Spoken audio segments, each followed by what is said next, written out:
আজকের এই ভিডিওটা এই ছাদ থেকে শুরু করলাম। অনেক দিন হয়ে গেল এই ছাদটা ঝাড় দেওয়া হয়নি, সুযোগই পাই না। প্রত্যেক দিনই তো টিউশন থাকে। আজকে যেহেতু টিউশনটা ছুটি দিয়েছি সোমবার, তার উপরে আবার কালী পুজো, তাই ভাবলাম যে সুযোগ যখন পাওয়া গেছে তখন ছাদটা ঝাড় দিয়ে নিই। আর কি কি কাজ করব সবই তোমাদের সাথে শেয়ার করব। তো তার আগে আমি আমার ইন্ট্রোটা দিয়ে দিই। তো শুভ সকাল বন্ধুরা, আমি কাকলি অল ইন ওয়ানের তরফ থেকে তোমাদের সবাইকে অনেক অনেক স্বাগত। আশা করছি তোমরা সবাই খুব ভালো আছো, আমিও ভালো আছি। বড়দের প্রণাম আর ছোটদের ভালোবাসা জানিয়ে আরও একটা নতুন ব্লগ ভিডিও নিয়ে হাজির হয়ে গেলাম। তাহলে চলো বন্ধুরা, আজকে সারাদিন তোমরা আমার সাথে থাকো। শুভ সকাল বন্ধুরা, দেখো পুরো ছাদটাকে ঝাড় দিয়ে ফেলেছি। এত বড় ছাদ ঝাড় দিতে গিয়ে পরে কোমর ব্যথা হয়ে যায়। তো এরকম পরিষ্কার ছাদ দেখতে কত ভালো লাগে বলো, কিন্তু তা তো হবারও নেই। আবার দুদিন পর দেখবে আবার পাতায় ভরে গেছে ছাদ। ছাদে কিছু ফুলের গাছ ছিল জানো তো কিছুদিন আগে, তো নিচে থেকে জল নিয়ে এসে পরে ছাদে গাছে জল দেওয়া চাপ হয়ে যাচ্ছে, সেই জন্য আবার ছাদ থেকে টবগুলোকে নিচে নিয়ে গেছি। তা চলো, ছাদটা আমার ঝাড় দেওয়া হয়ে গেল, উপরে কাজ তো শেষ হয়ে গেল। এবার নিচে যাব, নিচে গিয়ে স্নান করব, স্নান করে পুজো করব, তারপরে ব্রেকফাস্ট করব। তাহলে বন্ধুরা সঙ্গে থাকো, পরে আবার ফিরে আসছি। চলো, এখানে পুদিনা গাছ হয়েছে। যখন খুব বৃষ্টি পড়ছিল তখন পুদিনা গাছগুলো সব মরে গেছিলো, দেখো এই কটা বেঁচে আছে। তো এর থেকেই আবার গাছ হবে। তো আজকে আমার বরের অর্ডার যে পুদিনা বাটা দিয়ে মুড়ি খাবো। তো চলো এই পুদিনাগুলো তুলে নিই, তারপরে স্নানটা করব। পুদিনা বাটা দিয়ে মুড়ি খেতে বেশ লাগে, আমার তো খুব ভালো লাগে। আর আমি একটু মুড়ি খেতেই পছন্দ করি, আমার বড়ও খুব পছন্দ করে মুড়ি খেতে। তো যখন ঘরে পুদিনা হয়েছে তখন এই পুদিনা বাটা মুড়ি খাওয়া হবে আজকে ব্রেকফাস্টে। পুদিনা পাতাগুলো তুলে নিয়ে পরে আমি স্নান করলাম, স্নান করে এই তো আমি এখন বসে বসে পুজো করছি। এখানে আমি জপ করছি, যেহেতু আমি গুরুমন্ত্র নিয়েছি তাই পুজো সেরে পরে এই গুরুমন্ত্রটা আমাকে করতে হয়। তারপর চলে এলাম ব্রেকফাস্টে। দেখো 3টে বাটিতে আমরা নিয়ে নিয়েছি, মা আর 2টো মেয়ে। তো আমার বরমশাই খাওয়া হয়ে গেছে। এদের ইচ্ছা পূরণ করতে গিয়ে আমার ইচ্ছা অনিচ্ছাগুলো কোথায় যে হারিয়ে গেছে আমি নিজেই জানি না। আমার আজকে ব্রেকফাস্টে অন্য কিছু করার ইচ্ছা ছিল, কিন্তু কি করব, বরমশাইয়ের অর্ডার, তো সেই অর্ডারটাই আমাকে মানতে হলো। আর ঘরে যে হেড থাকে তার ইচ্ছেটাকে বেশি মূল্য দিতে হয়। এখন যদি তার ইচ্ছের বিরুদ্ধে আমি যাই, সে বলবে যে দেখো আমি ঘরের হেড, আমাকে কোনো ভ্যালুই দিচ্ছে না, আমাকে কোনো সম্মানই দিচ্ছে না। তাই তো নিজের ইচ্ছাটাকে চাপা দিয়ে ওদের যেটা পছন্দ সেটাই বানিয়ে দিতে হয় আমাদের মতো ঘরের গৃহিণীদের। তো এখানে মুড়ির মধ্যে নিয়ে নিলাম পুদিনা বাটা, শসা কুচি, আমি আবার একটুখানি ছোলা নিয়ে নিলাম, ওরা তো নেবে না। আর নিয়ে নিলাম গাছের কাঁচা লঙ্কা। আর এই দিয়ে আজকে আমরা ব্রেকফাস্টটা করে নিলাম। ব্রেকফাস্ট করে থালা বাসন ধুয়ে এই সবজি কাটতে বসছি। এটা হবে মিষ্টি কুমড়োর সবজি, ছোলা দিয়ে করব। এই দেখো কত সুন্দর, এটা গাছের, আমাদের গাছে, তোমাদেরকে দেখাবো পরে। অনেকগুলো ধরেছে, যখন খুব বৃষ্টি হচ্ছিল না তখন ধরছিল না, তখন 2টো ধরেছে, একটা কেটেছি আর একটা আছে, তোমাদেরকে পরে দেখাবো।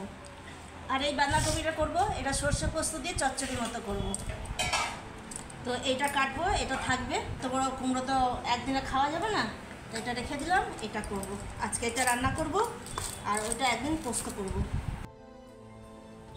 এ দেখো আমার মেয়েরা ফটকা কিনে নিয়ে এসেছে, ধানি ফটকা, একটা দোদমা, এটাকে আমরা দোদমা বলি, মানে 2বার ফুটবে, একবার নিচে ফুটবে একবার উপরে গিয়ে ফুটবে।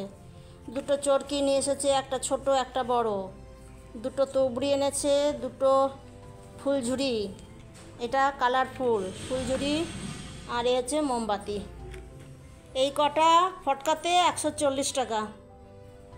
কীভাবে দাম বেড়ে যাচ্ছে দিনকে দিন। হ্যাঁ, এই কটা ফটকা কিনতে 140 টাকা লেগে গেল। আমি এখানে রান্না চাপিয়ে দিয়েছি, প্রথমে মিষ্টি কুমড়ো সবজিটাই চাপালাম। তোমাদেরকে একটা জিনিস দেখাই, দাঁড়াও। এই যে তোমাদেরকে বলেছিলাম না আমি একটা বাসন রাখার র্যাক কিনবো, দেখো কিনেছি, অনলাইনে কিনেছি, স্টিলের। আগে যেটা ছিল সেটা ছোট ছিল আর তারের ছিল, তো বাসন রাখার জায়গাই হতো না, তো এরকম একটা বড় দেখে কিনেছি। কেমন হয়েছে বলো তো, লিখে জানাবো আমাকে। হ্যাঁ, তো এই তো মিষ্টি কুমড়ো সবজিটা আমি রান্না করছি, ছোলা দিয়েছি এর মধ্যে। আমার ছোলা দিয়ে কুমড়ো সবজি খেতে খুব ভালো লাগে। জানো তো। তাহলে চলো বন্ধুরা, রান্নাবান্নাগুলো কমপ্লিট করে নিই, তারপরে তোমাদেরকে আরেকবার ফাইনাল লুকটা দেখিয়ে দেবো লাঞ্চের সময়ে। সঙ্গে থাকো। আমার রান্নাবান্না কমপ্লিট হয়ে গেছে। চলো বন্ধুরা, তোমাদেরকে আরেকবার ফাইনাল লুকটা দেখিয়ে দিই আজকে আমাদের লাঞ্চের মেনু কি কি আছে।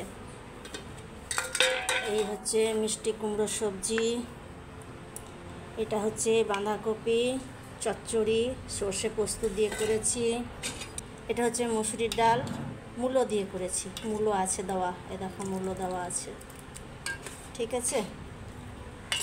আর এই যে সকালে যে পুদিনা বেটেছিলাম, এটা চাটনি হিসাবে ব্যবহার করব, ভাত দিয়ে খেতে বেশ সুন্দর লাগে খেতে। সাথে আছে স্যালাড, আর এই হচ্ছে হাঁড়িতে মিনিকেট চালের ভাত। এই হচ্ছে আজকে আমাদের লাঞ্চের মেনু, আর এই দিয়ে আজকে আমরা ভাত খাবো। দুপুরে খাওয়া দাওয়া সেরে নিয়ে পরে আর রেস্ট করিনি, বসে পড়েছি ধনে আর জিরে গুঁড়ো করতে। মাসের এই কাজটা করা থাকলে পরে আমরা ধনে বাটা জিরে বাটা থেকে রক্ষা পাই, তাই না? আমার তো একদম বাড়তি ইচ্ছা করে না, তাই তো আমি এভাবে 1 মাসে ধনে আর জিরে গুঁড়ো করে রেখে দিই। ধনে আর জিরে গুঁড়ো করা হয়ে গেলে পরে এরপর আমি চলে এলাম কেক বানাতে। মেয়েদের আবদার, একটার পরে একটা কাজ চলেই আসছে, কোনো রেস্ট নেই আমার। দেখো বন্ধুরা, কেকটা আমি বানিয়ে ফেলেছি, ভালোই হয়েছে না? দেখো কত সুন্দর হয়েছে, এই দেখো ভালো ফ্লফি হয়েছে। তবে কি বলো তো, উপরটা যদি একটু ব্রাউন কালার হতো তাহলে ভালো হতো। খুব ভালো হয়েছে, তোমরা বলো তো কেমন হয়েছে? ভালো হয়েছে? আমি তো নিজেই বলছি ভালো হয়েছে, তোমরা বলো কেমন হয়েছে। পরে কাটবো, এখন কাটবো না। মেয়েরা এখন মোমবাতি জ্বালাচ্ছে, জ্বালানো হোক তারপরে কাটবো। চলে এলাম সন্ধ্যাবেলায়। শুভ সন্ধ্যা বন্ধুরা। এই দেখো এই রঙ্গোলিটা আমার মেজো মেয়ে এঁকেছে, ঠাকুরের কাছে এঁকেছে আর একটা বাইরে এঁকেছে। চলো দেখাই বাইরেটা। এই দেখো বাইরে এঁকেছে, এই দুটো রঙ্গোলি আমার মেজো মেয়ে এঁকেছে। এরপর 2 বোন মিলে সব জায়গাতে মোমবাতি দিয়ে দিচ্ছে, এরপর ওরা ফটকা ফোটাবে।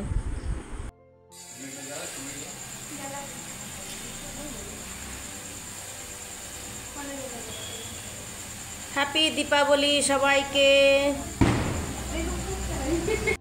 তো আমার সমস্ত ইউটিউব বন্ধুদেরকে এই শুভ দীপাবলি আর শুভ শ্যামা পূজা উপলক্ষে অনেক অনেক অভিনন্দন, প্রীতি, শুভেচ্ছা আর শুভকামনা জানিয়ে আজকের মতন এই ভিডিওটা শেষ করছি।